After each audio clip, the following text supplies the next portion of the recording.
আমি Krishnakoli Mahato, MA, PhD.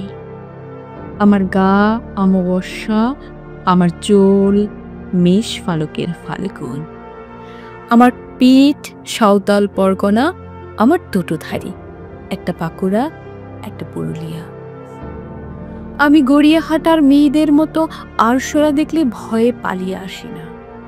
বোমায় পা হাত উড়ে যাওয়া বাবা কতবার আমার বই পুড়িয়ে দিয়েছে, কতবার আমার দুঃখীমা বলেছে মেয়েদের বড় হতে নেই।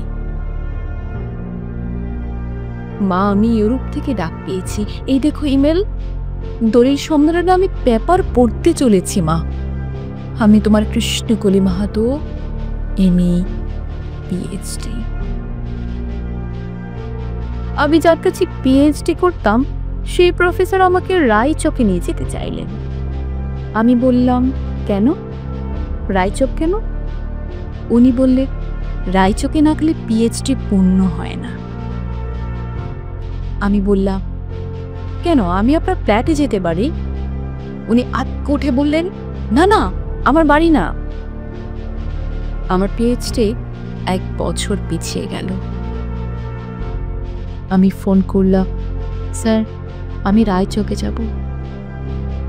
হোটেলের ঘরে তিনি আমার মুকুটমণিপুরে হাত দিলেন, আমার সাঁওতাল পরগনার হুক খুলে ফেললেন, হা করে দেখতে থাকলেন আমার বাঁকুড়া, আমার পুরুলিয়া।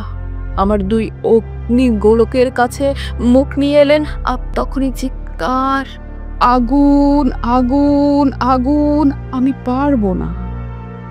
সেদিন আমার প্রফেসর আমাকে ফেলে পালিয়ে গেলেন। আমি কৃষ্ণকলি মাহাতো, এমএ, পিএইচডি। কত কষ্ট করে, কত অপমান সহ্য করে, জঙ্গলে রাত জেগে বই পড়ে আমি এখানে এসেছি। কেউ আমাকে জায়গা ছেড়ে দেয়নি, কেউ কাউকে জায়গা ছেড়ে দেয় না, না পুরুলিয়ায় না কলকাতায়। মা, আমি চেকিং করে ভিতরে এলাম। মা, আমি ইমিগ্রেশনে দাঁড়িয়ে, বাবাকে দেখে রেখো, মানুষটার একটা হাত নেই। অফিসার আমার নাম উচ্চারণ করলেন, কৃষ্ণকলি মাহাতো। আমি বিমানের সিঁড়ি দিয়ে উঠছি মা। বিমান সেবিকা আমাকে ম্যাডাম বলল, আমাকে আমার নাম্বারে গিয়ে বসালো। আমি সিট বেল্ট বেঁধে ফেললাম। প্লেন রানওয়ে ধরে দৌড়াতে শুরু করেছে। দৌড় দৌড় দৌড়, কি গতি, কি তেজ, কি আওয়াজ! আমার মনে হলো বিমান রানওয়ে ধরে দৌড়চ্ছে না, দৌড়চ্ছি আমি আমি আমি আমি কৃষ্ণকলি মাহাতো, এমএ, পিএইচডি। আমি কৃষ্ণকলি মাহাতো।